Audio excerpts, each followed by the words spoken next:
I'm Sonia. I am visiting from Silicon Valley and first time visiting Seattle. Appreciate the kindness so far. And I also loved how Jason said that if you're not interested in this session, you can just, wander around. And in Silicon Valley, it's kind of the opposite. Hey, bro, you walked out of my keynote. I'm going to acquire your company in the next quarter. So it's, I appreciate the difference here.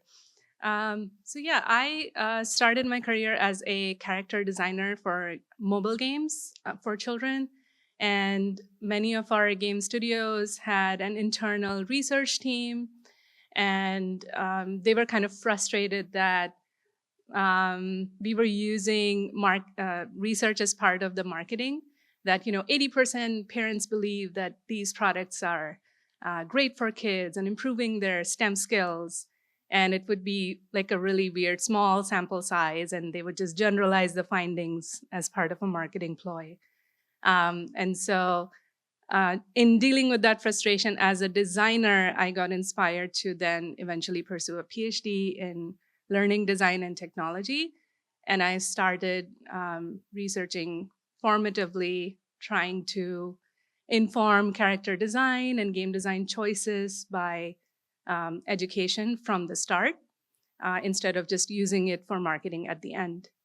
And so I thought it might be nice to kind of look at that overlap between design and research and how we can design game characters that are also developmentally appropriate. So that's the overview of our agenda today.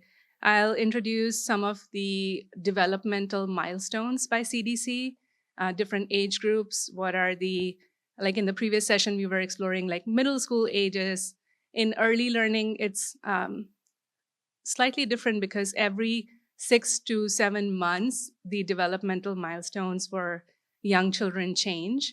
And so the type of interactions and the type of designs that we can introduce varies year by year. So taking a closer look at the developmental milestones can also help us inform design decisions. And in the context of character design in general, whether it's in games, books, film, TV, any kind of media, game characters or just characters in general, they can not only be a key part of the story, just moving the story along, but in some cases, it can be a representation for children to see themselves up on screen. It could be facilitators of educational content, like, abcmouse.com has the mouse as the main facilitator. We could have like parasocial connections with characters. Again, like in the age of AI, parasocial connections with characters have taken a very negative, unfiltered turn. But to some extent, if we reflect on our own childhoods, let's say while reading a Harry Potter book, we kind of feel emotionally connected, emotionally invested in a story because of the characters that we like. It could be, especially in games, characters can be an embodied experience, like a first-person game where you're taking on the role of a character can help you empathize with a world different than yours. And then there can be, again, with AI, game characters can also be conversational agents. You can have real-time conversations with the characters that can help you move along in the game. So in terms of like the developmental milestones, CDC broadly categorizes the milestones in cognitive, emotional, social, and physical. Of course, there's like, literacy, executive function, but overall, we can think of game characters might help young children thinking about logics. If it's like a puzzle game, you might be thinking about logic. It could be improving your memory or problem solving by putting characters in difficult situations. As we saw in the last game as well, there's also a lot of cooperation going on. So there are socio-emotional skills that characters can create opportunities for. And then emotional skills, because we are feeling a sense of connection with the characters, with the story. And then some games like, Nintendo Wii would have like some motion sense capabilities. So there can be some fine motor skills and movement and hand-eye coordination involved. So in terms of designing characters that are developmentally appropriate, we can start looking at just, aligning the traits. Developmental milestones are just a tentative suggestion. Every child moves at their own pace. So, young parents sometimes worry that, oh, if my child is not moving at this point, something wrong with them.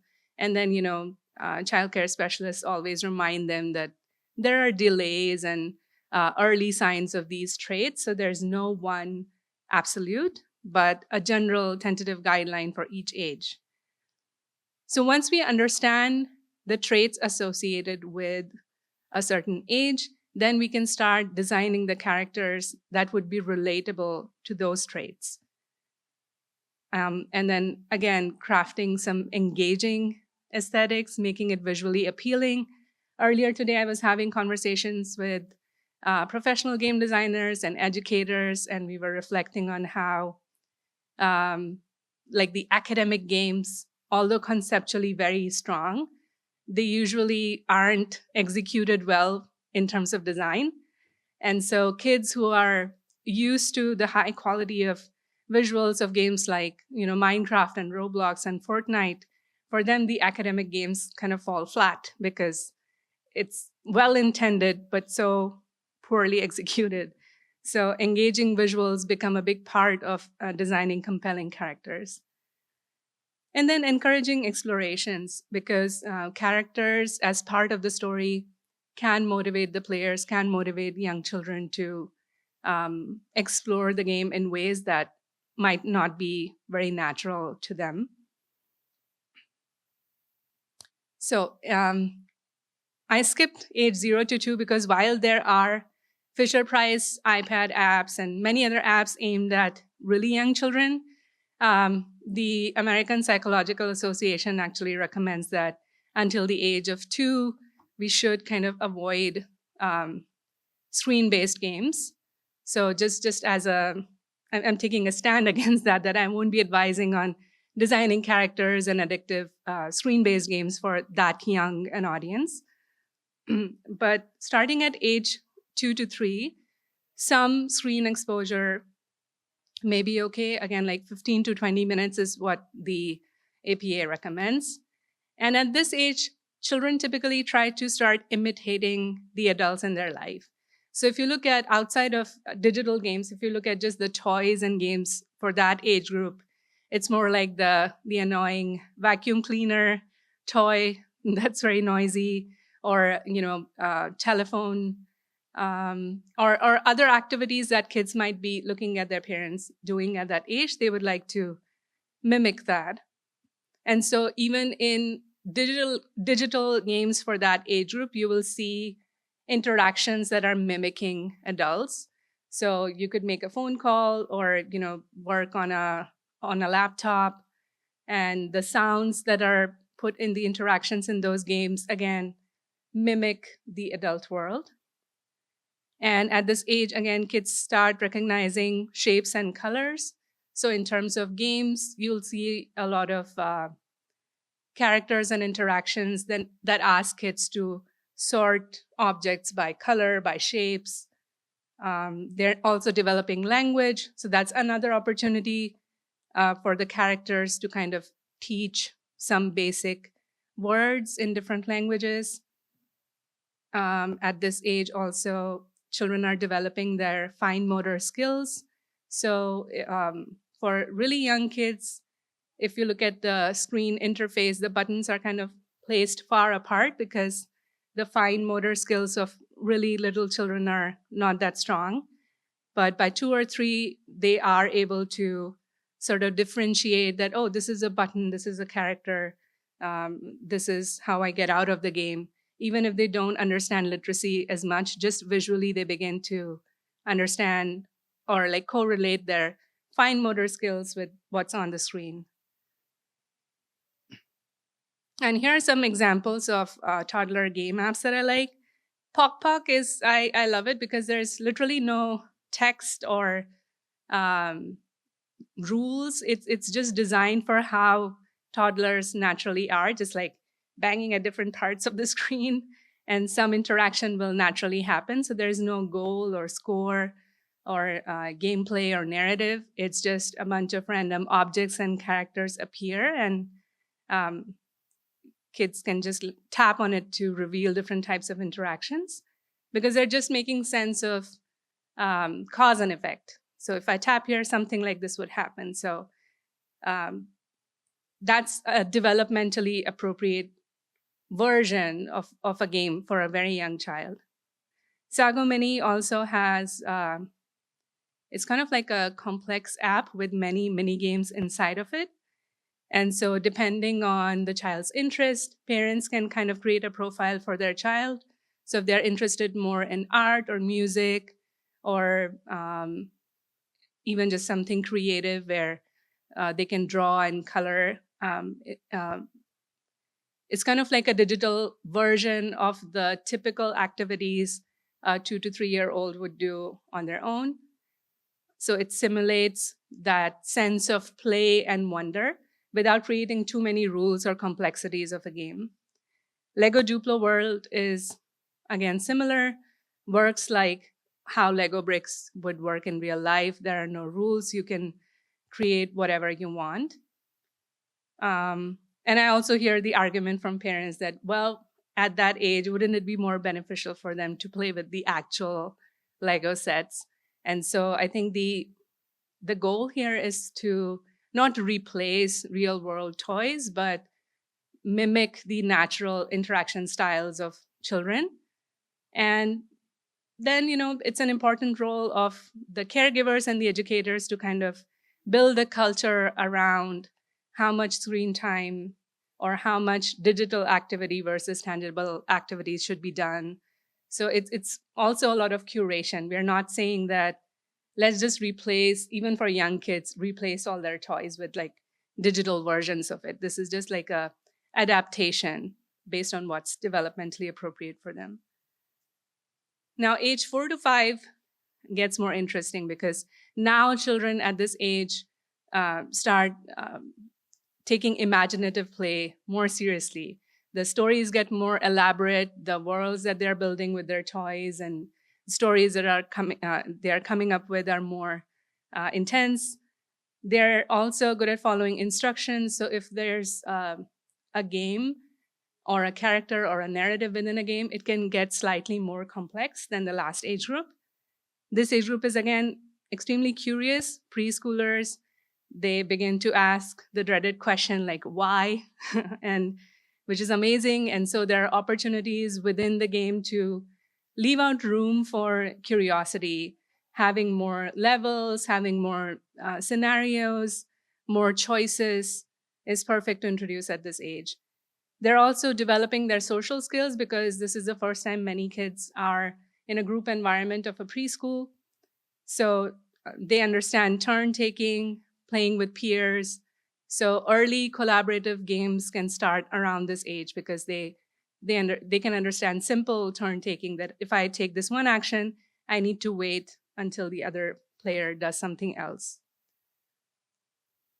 And then for ages 6 to 7, this is where I think, like, if you look at the top 10 iPad apps at the App Store at any given month, this is the age group that the early learning community is targeting the most. From the industry point of view, the unfortunate reason for that is that this age group is able to communicate the need to subscribe. And so they go after this age group that, I really love this game and I want to continue playing. And so they become the sort of the perpetuators of buying subscriptions. But developmentally, also, this age is interesting because the social skills and the problem-solving skills are more mature for kids. So now they're able to understand and make sense of more complex storylines, more detailed character designs. And again, because the backend from game studios sometimes works in a commercially motivated ways, the role of caregivers and educators is always the most important in curating the experience. And here are some examples of the 4 to 8 age group.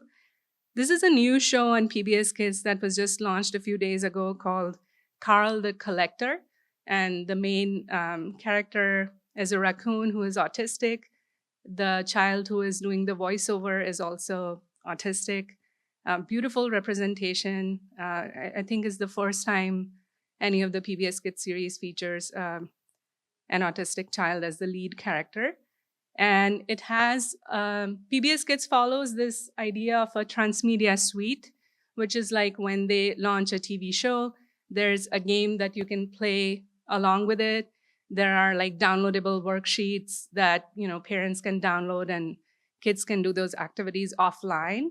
And so they start looking at characters and stories as a whole system, not just passively watching a TV show, but also interacting with those characters through games or doing some worksheets to practice what they learned. And they would even give like action items at the end of the show that, for example, there's an episode of Curious George where he's trying to predict the weather, and he has like a journal where he notes down different types of weather. And so after watching that episode, there's a prompt on the parents' website that have your child predict the weather by looking outside. If they're seeing dark clouds, do they associate it with rain? What are other signs that they look for?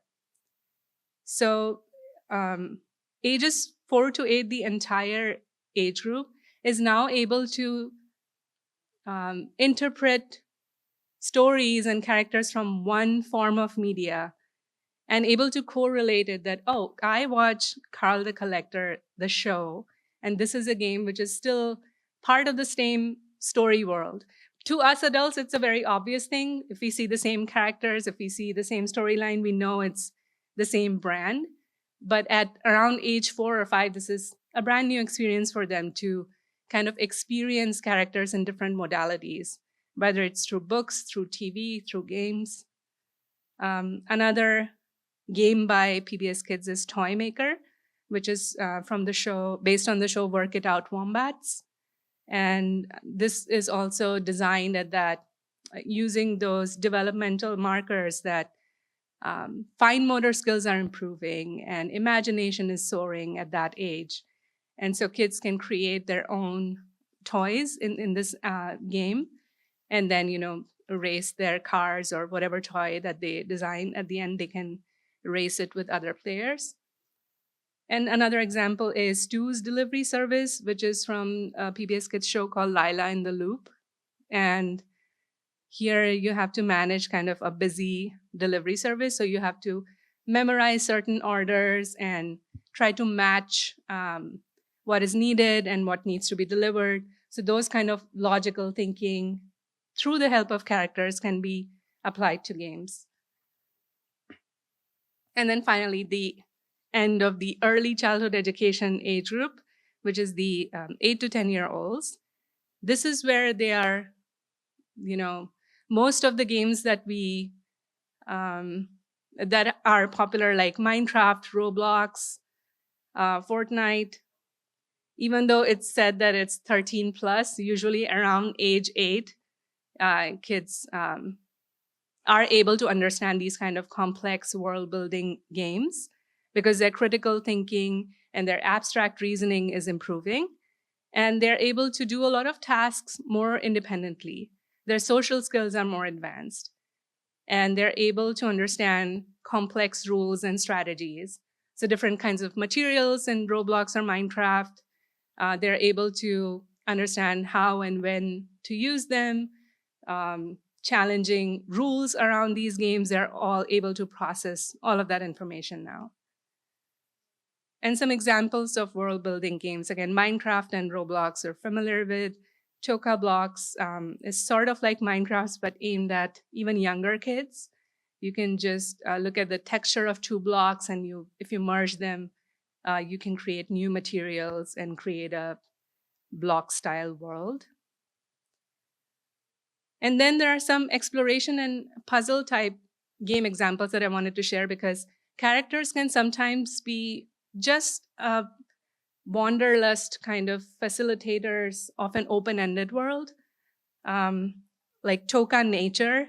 It's just you don't have like a point system or strict rules around it. It's a very beautifully designed world, and all kids need to do is just like go in any direction they want. It's almost like an open landscape, and they get to discover different creatures going about their business. Another example is Blanc. Um, and I love this wolf cub character in the game. And it's a very peaceful, cooperative adventure where uh, you can play with other players, and you have to um, you get to help this wolf cub and this fawn character navigate through this beautiful landscape. And again, very simple in terms of rules. There are environmental puzzles, but they're very easy. They're not promoting competition or the scoreboard type of culture, but it's more peaceful exploration of a world. And some more beautiful examples. Alba, a wildlife adventure where you follow this girl around on her adventures. So you're sort of taking on the role of Alba, and it's her point of view. In other games, like the Gardens Between, you become an observer, and you see Arena and Friend, these two characters, exploring this meditative puzzle type of world. And then again, A Short Hike is a cute game where this pigeon character called Claire, it's the most charming game I've played recently, but it's again more like a landscape exploration game. You follow Claire's journey around different parts of that game world, and you can choose between climbing, uncovering secrets, exploring different parts of the wilderness. And then there are some games that kind of cover the full spectrum, starting from age 2 to age 8. They have different levels, like the PBS Kids Games app, ABC Mouse, and Homer Learn and Grow. They all give you a customized pathway at the beginning of the app. And as your child grows, the complexity of the games grow with them. So yeah, this was just like a general presentation. I'll pause here for some questions. And then initially I had this activity planned where you can either write or sketch a character of your own choice. And I have like this summary of the characteristics of different age groups. But I kind of realized that there are fewer people with interest in character design. So an alternative activity could be to, talk to the person sitting next to you and just reflect on your favorite character when you were a child. Maybe if you don't remember something before the age of 10, tween and teenage is fine as well. But your favorite game character, and then just discussing why that character meant so much to you. And if it's not a game, you can also look at film or television characters from your childhood that were really memorable. That's what I have planned, but happy to answer any questions. Sorry, that's a lot of, I know, information. I'm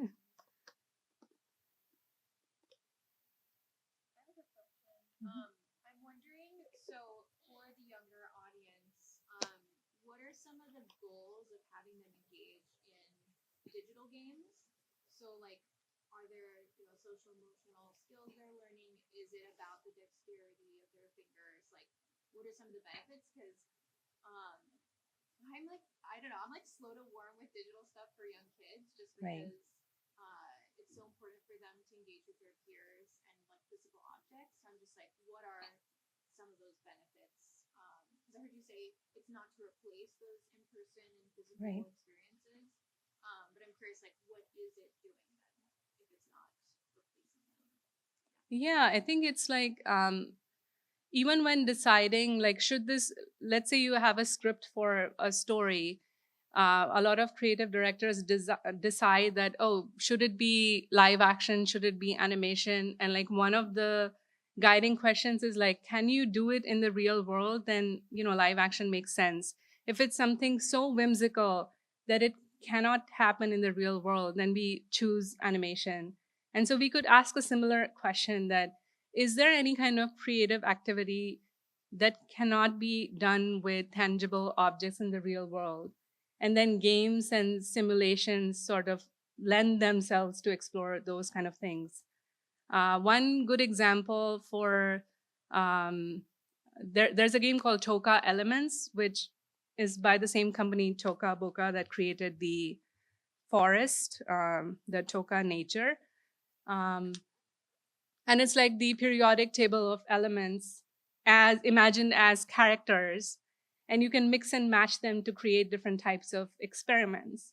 Now in the real world, of course, we can't let kids play with different chemicals, and so it creates like a safe simulated space to develop the kind of understanding that would not be possible otherwise.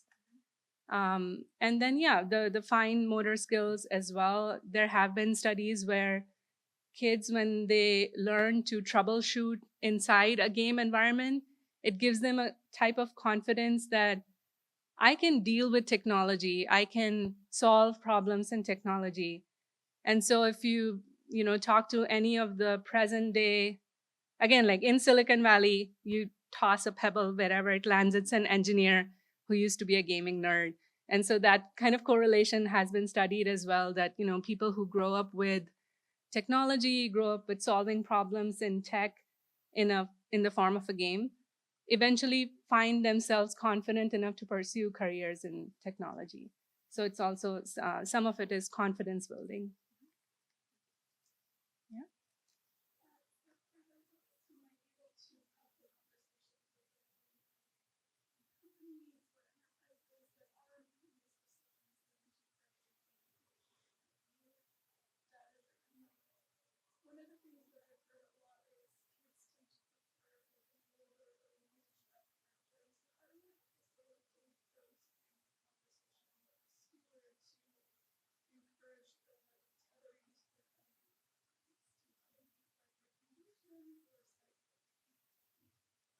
Yeah, I think like uh, this whole thing about the bridge between academia and industry, um, we just need like more people to exist on this space. And I know like there are many others who come from an academic background, now work in the gaming industry, or come from the gaming industry now trying to do this type of collider thing with education, between education and gaming.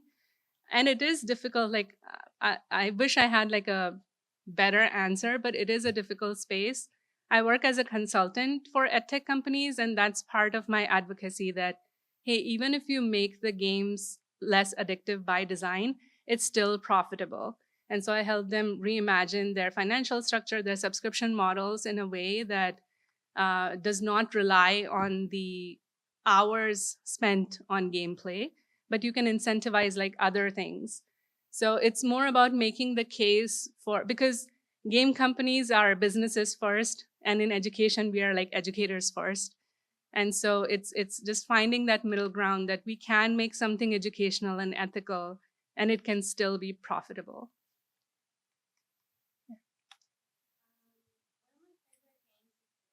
Mhm. No. Sorry. It's about depression. So I was wondering when you introduce like mental health type of games to kids. I think 8 and above might be, although like there are some in art therapy, there are some therapists who use creative or those exploration type of meditative puzzle games like Monument Valley or Toka Forest. Um, those type of games can be helpful at a younger age as well. But yeah, 8 and above, they're able to articulate their emotions better. And so it just becomes an easier way to communicate than I think younger kids might tap through the gameplay, but may not fully comprehend what's going on. So for mature things, I think like the older children might appreciate that. But what age did you start playing that game? Recently, okay. Yeah. Right, right.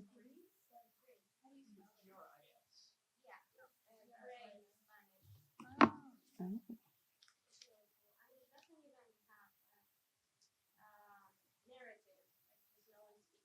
Mm-hmm.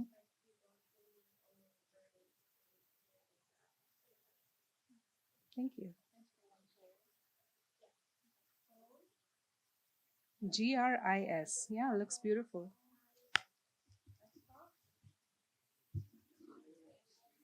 Go ahead. Um, when I'm doing character design, I focus a lot on backstory and motivation of the character. Mhm. Uh, what role do you see that in with the younger audience? Yeah, I think it's more about figuring out how the backstory, um, how can kids that age comprehend it, how they might be able to relate with it. And so one of the things that can be done while even writing those stories is to interview the target audience, that age group. And sometimes, um, depending on how the game studio operates, sometimes the writer is someone different who wrote the script in sort of isolation without much research. So it could be a very complex and beautiful story, but it falls short in terms of like comprehension for the young audience. Sometimes, the writer and the designer are the same people and they also interact with kids, and so it's more organically developed. But yeah, in the game industry, I do feel like we live in silos. There's a writing team, there's a character designer, someone else is doing the research after the game is developed. So we need more sort of collaborative research happening. And even, I don't know, like what your creative process is. What age group do you design for? I'm an animator, Hmm. so 2012, sort of my audience. Do you ever get to like test out the early animations with kids or no? Not really, no. Yeah, that might be, again, maybe you can go back to your studio and have that conversation. That maybe you'll be surprised. Like, I remember PBS Kids and Pixar both have done testing with kids, even just with the animatic. Sometimes when you take the rough sketches to the target audience, they're not able to visualize it in the final form. By the time it's rendered and out there, then it's too late to kind of get feedback. But the 10 to 12-year-olds are smart enough to kind of give feedback with the understanding that, oh, this is just a rough animatic, it's not final yet, but they can still give very nuanced feedback on the story. I remember reading about the Inside Out 2 movie because it's one of the great examples where they combined animation and research findings and got feedback from teenagers on how they respond to the emotions of the character. And so, yeah, because you have the creative skills nailed down. But sometimes, even though we grew up through those ages, we don't remember it. Even if we have kids around in the family, we rarely look at it from like a client feedback perspective. So it helps to have just like maybe next time you have an animatic, you can do like a preview for a small group of kids.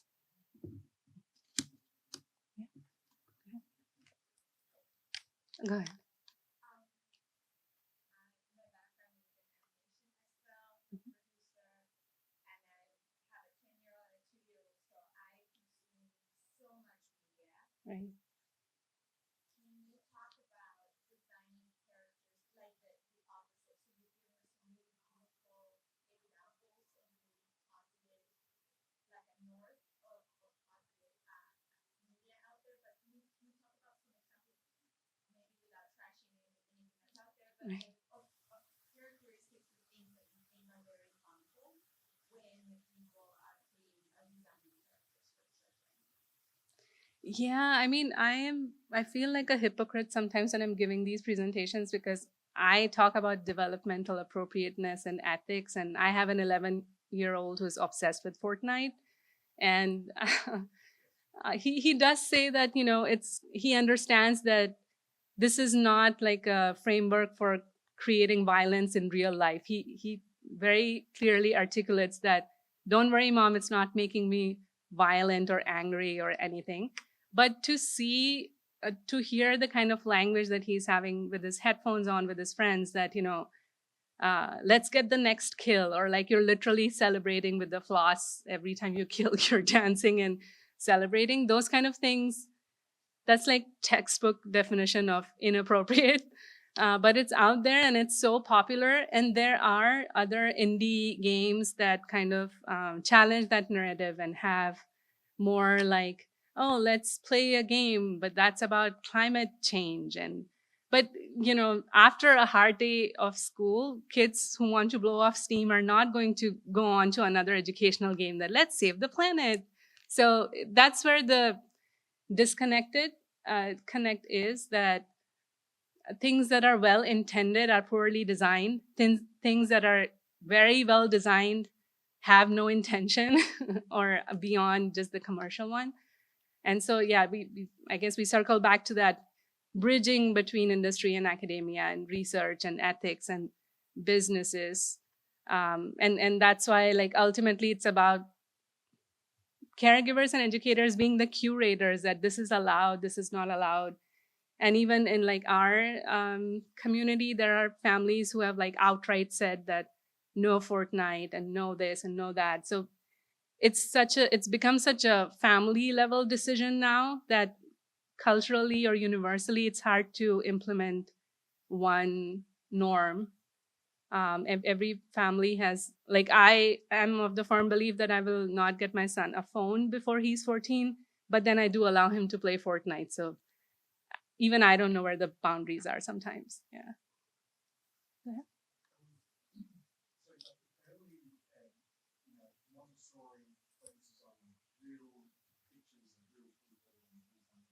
Mhm.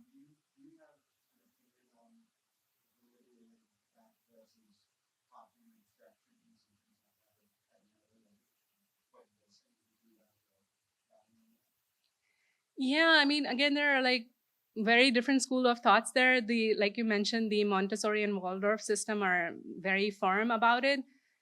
For me, in my research, when I test out products with kids very young, they do understand that entire spectrum of abstraction where like a heart-shaped heart, they can tell it's a heart, but an anatomically correct drawing of a heart also, kids can separate those two.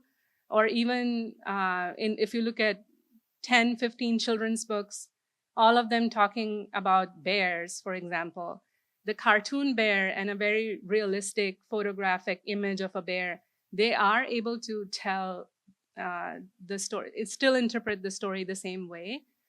There is like with AI, there has been that blurring of line, because even for us, differentiating between deep fake and real material is getting difficult. So there are now, Ying Zhu is a researcher at Harvard who just received like a 3 million grant from National Science Foundation to study how kids are able to differentiate conversations between real people versus conversational agents, because that's where the lines are going to be really blurry.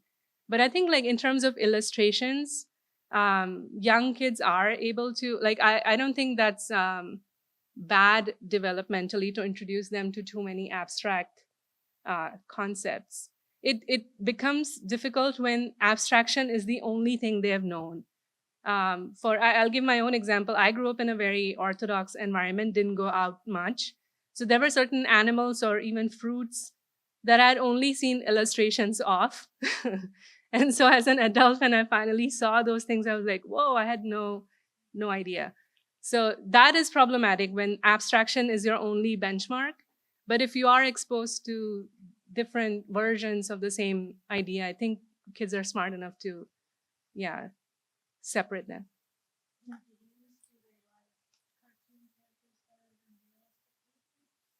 For young kids, yes. And again, it's is that weird, uncanny valley of 3D characters that can sometimes creep out really young kids.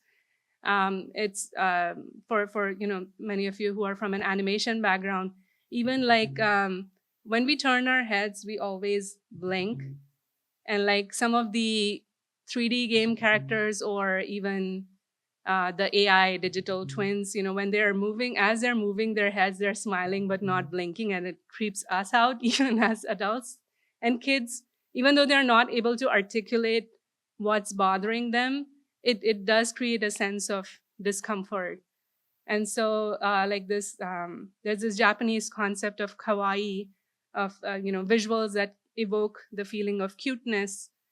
That is really used in visual design for young kids because neurologically we are programmed to take care of anything that looks vulnerable. And so for young kids, you'll notice the proportions of like big heads and big eyes and small bodies. And it evokes that feeling of, oh, I really need to take care of this character. And it catches our attention.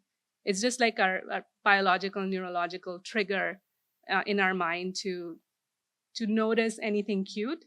And in Japan, you'll even see, signs of like volcano eruptions or floods or anything serious has a cute character because the notion is that it will capture your attention. So you won't miss this message if there's a cute character here.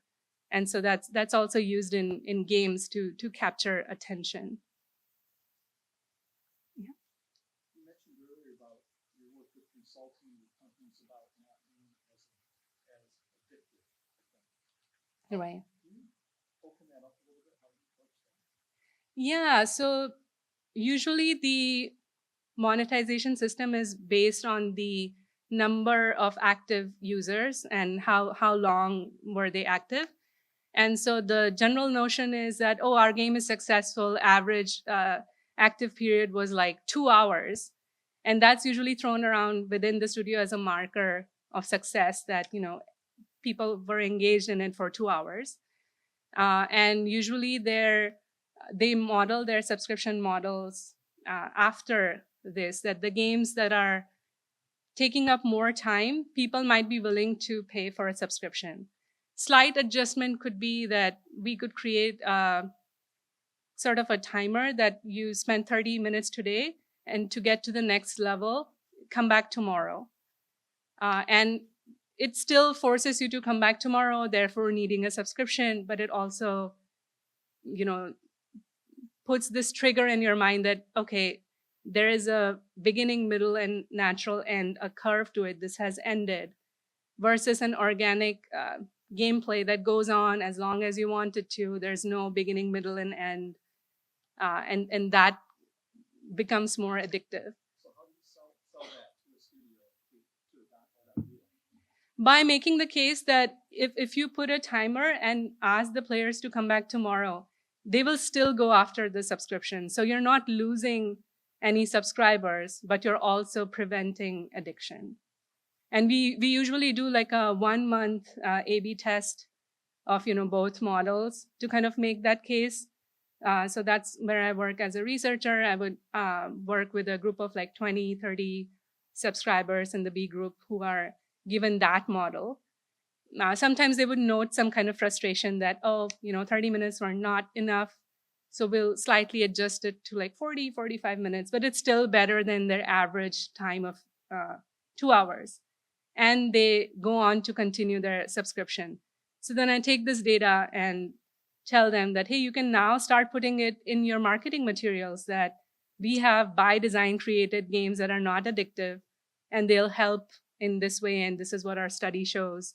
So using research more as a positive than like a superficial data. All right, with that, I will wrap up. I'll be here for the rest of the day. Would love to talk to others. Thank you.